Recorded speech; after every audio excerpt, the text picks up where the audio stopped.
Bizarre Brain Comics.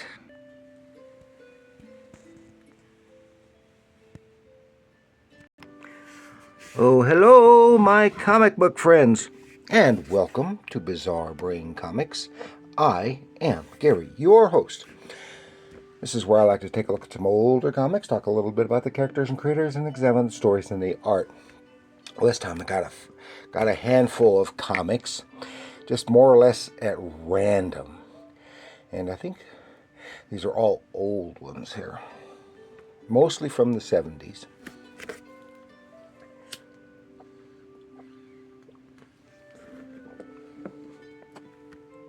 But before I start with that, I'm going to remind you I've got 2 books available on Amazon. I've got Bizarre Brain Comics Anthology. Bizarre Brain Comics presents Heroes, $7.99 each. This one's got some humor with a little adventure, and this is a little bit more mainstream with some superheroes, a little bit of horror stuff, and both of them good, clean fun, and stuff that is okay for the kiddies. Available on Amazon, Barnes Noble online store, and other online outlets. $7.99 each. If someone's trying to sell it to you for more than that, go someplace else. So, we're starting off here this time with Creatures on the Loose, number 10 from 1970.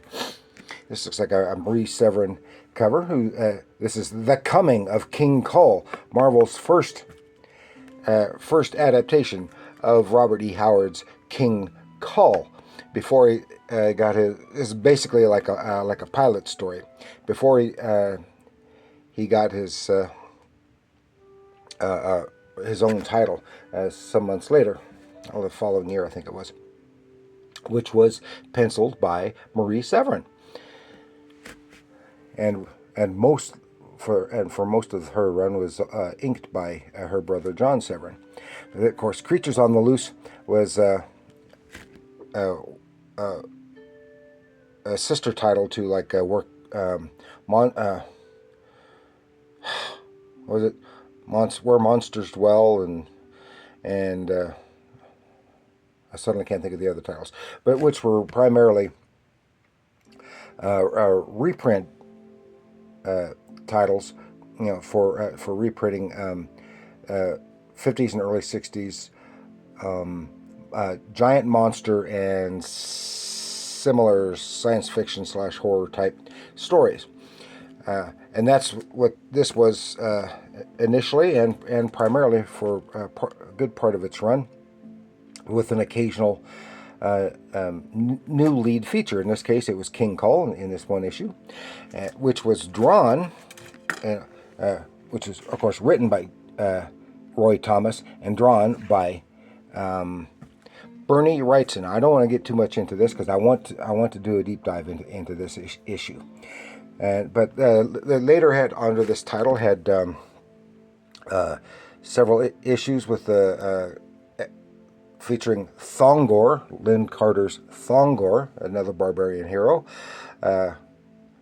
and also Gulliver Jones of Mars, similar to John Carter, which actually the novel it's based on predates John Carter and was probably the probable inspiration for it, and various other things. Sometime later had a long run with Manwolf on this title. Okay, then here we have, this was what, 77, 78? 76. Ooh, more than that. Quack number 2. And this is from Starreach Graphics. It was, I've shown Starreach books here several times before, or a few times before. I've got one coming, and I've got a deep dive of one coming up. I've got to put that in my stack. And, but they had a spin-off title. It was just Quack, just for their anthropomorphic funny animal stuff. And it was what was called ground level. It had more. It was for adults, had some sex, not graphic, basically some nudity and some language, but it was intended for a more mature audience. And here, and it was mostly produced by regular mainstream creators. And in this case, it's a story. The Rabbit Wonder, by Sergio Aragones and Steve Leialoha. They're like, what? Yeah, it's not there, but right here it is. And I guess the pencil breakdowns were done. It was written and pencil breakdowns done by Sergio Aragones, a hero, and then finished by Steve Leialoha. Had various other stuff. There's the Wraith and some other stuff. And it is back here. It's got Scott Shaw doing a Uall Gibbons story, and I've gone in depth on an issue of featuring Uall Gibbons by Scott Shaw. I've heard Scott Shaw many times before, and this is on the back side is Gee, Duckula, what's the matter? Newsstand. Outrageous! Not a single duck in this issue of Quack.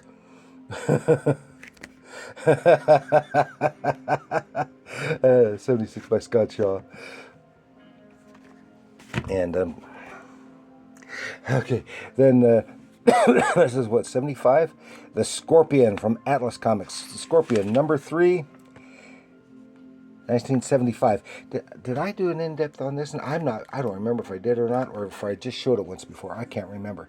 Of course, Atlas Comics only survived for a few months, and most of the titles that they brought out, they had several titles, but most of them only lasted three or four issues, and a lot of them had a lot of changes in that short time. And one of those was the Scorpion. Started off with a very pulp type character.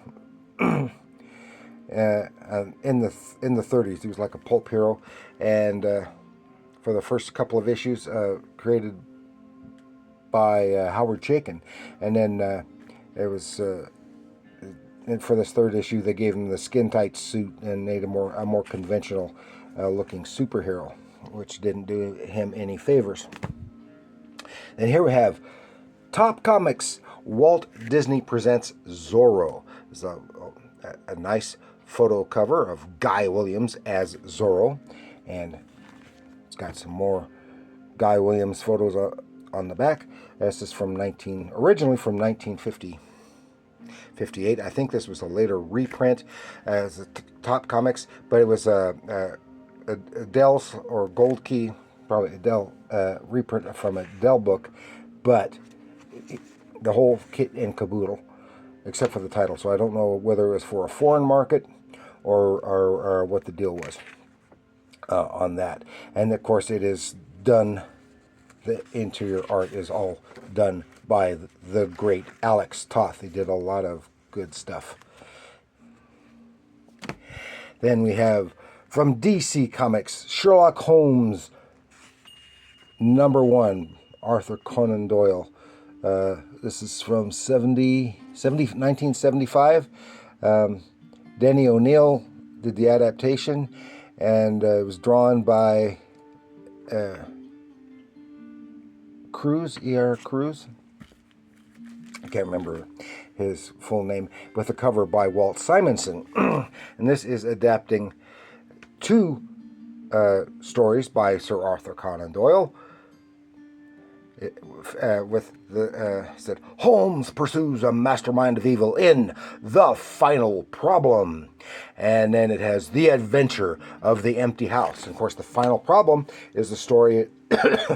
Spoilers here, in which Holmes dies, goes up against Professor Moriarty, and they both go over the side, Reichenbach falls, and Holmes is dead. And The Adventure of the Empty House is the next story after that was a follow-up, because that's the story in which Holmes returns from the dead. So, and I don't want to go into too much on this. It's very nicely drawn, because I want to do a whole episode on that one. I also have a Holmes graphic novel I want to touch on sometime. Then here we go, Action Comics number 485, featuring Superman. This iconic Neil Adams cover. This is one. The classic story that answers all your questions about the day the Man of Steel's life was changed. And this is the story that features the destruction of all kryptonite on Earth.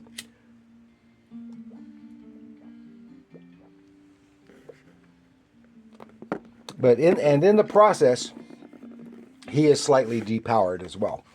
So he's not as super as he had been through the Silver Age, ridiculously so. I'll get that up. This is, and of course, written by Cary Bates, with pencils by Curt Swan, inks by Joseph Rubinstein.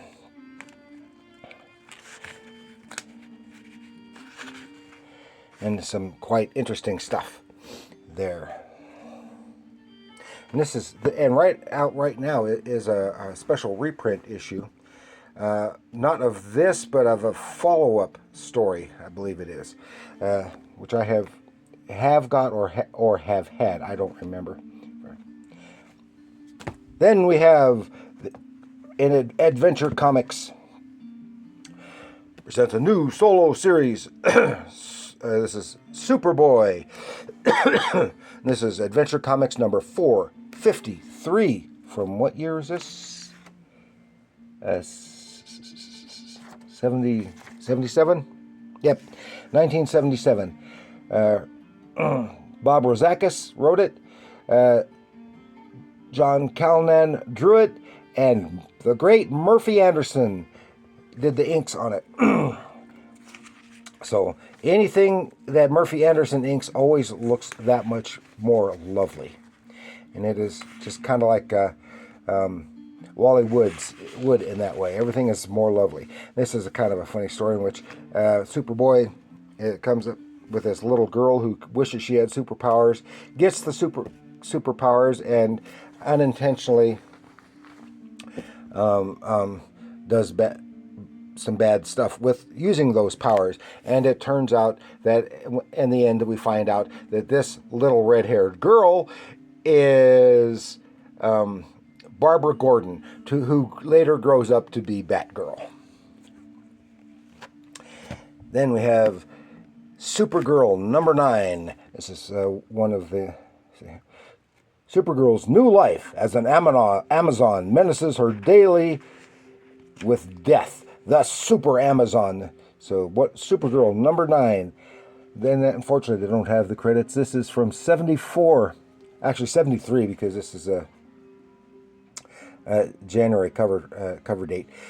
So so I don't know who the writer or penciler is, but it is definitely Vince Colletta on inks. He may have been the penciler as well. And he has always had a tendency to make the ladies look very lovely. That's why he did so many Supergirl and Wonder Woman and other such things. Although still, in my opinion, the best stuff that Vinny Colletta did was probably in the romance comics. His stuff just looked so nice. That was his calling and circumstances. Plus the fact that he was a pretty fast inker. Got him a lot of work. Then here we go. Marvel Tales number 45, starring Spider-Man. And that, of course, that was a Spider-Man team-up title. Oh, no, correction. A Spider-Man reprint title.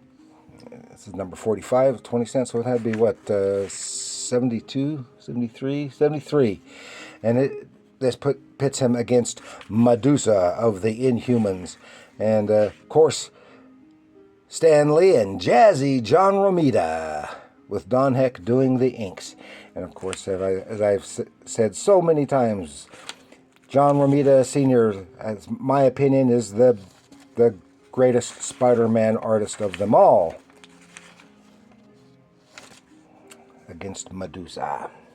Then here, see, that one was 45. Here we have number 48 of Marvel Tales starting Spider-Man. Escape Impossible. So this is just a few months later than that. Same creative team, except Jim Mooney did the inks on this one. Remember, this is still with when Gwen Stacy, before the death of Gwen Stacy. Yay!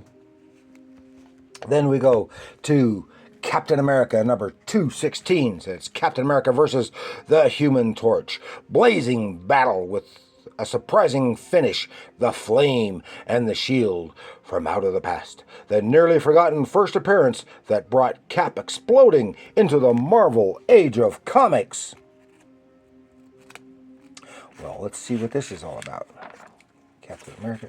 And it goes back. It is a reprint story. It has the splash pages by someone else, but the rest of it is all Jack Kirby. Jack Kirby and Dick Ayers. Written by Stan Lee. And this is Captain America versus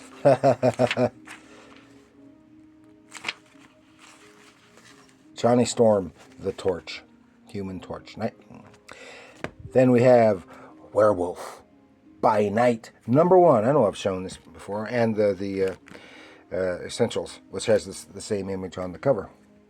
Now in his own mag, Werewolf by Night. I've forgotten the title that Werewolf by Night came from. And but so that, of course, with the great Mike Ploog doing the artwork, and he did a wonderful job with this.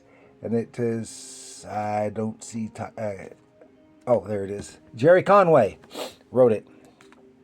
But it's right in the middle of a story from carrying over from the previous title. And this is a good one. I think I did an in-depth on this particular issue one time for Halloween. Then, and we're going to finish up with the new Captain Marvel, number 37, Mayhem on the Moon. This great Gil Kane cover. Great Gil Kane cover, yes. And this is, I think, not too long after he got this red and blue costume. And this is from 74. So it must have been a while afterwards. Written by Steve Englehart. Al Milgrom drew it. Klaus Janson inked it. And it's got Ant-Man in here too. So, and actually oh yeah, this is in that period when he and Rick Jones were teamed up, and they had to swap places to they could not coexist at the same time. I've forgotten what caused that. The most cosmic superhero of all. I was never as thrilled with the of course Jim Starlin is best identified with this character and the cosmic aspects of it. And I was never thrilled with that. I like Jim Starlin's stuff. Some great artwork, but I just wasn't. I still enjoyed him, but I just did not enjoy his art, his stories as well. Of course, that's where we got characters like Drax the Destroyer and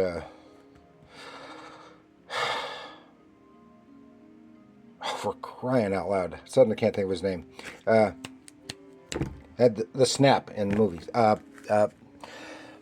You know, the purple guy. I can't think of his name all of a sudden. But that's all I've got to share with you this time around, with some fun comic books. Just a handful, more or less random. So I want to thank you for joining me. Please like, share, subscribe, leave your comments down below. And remember, comics are art.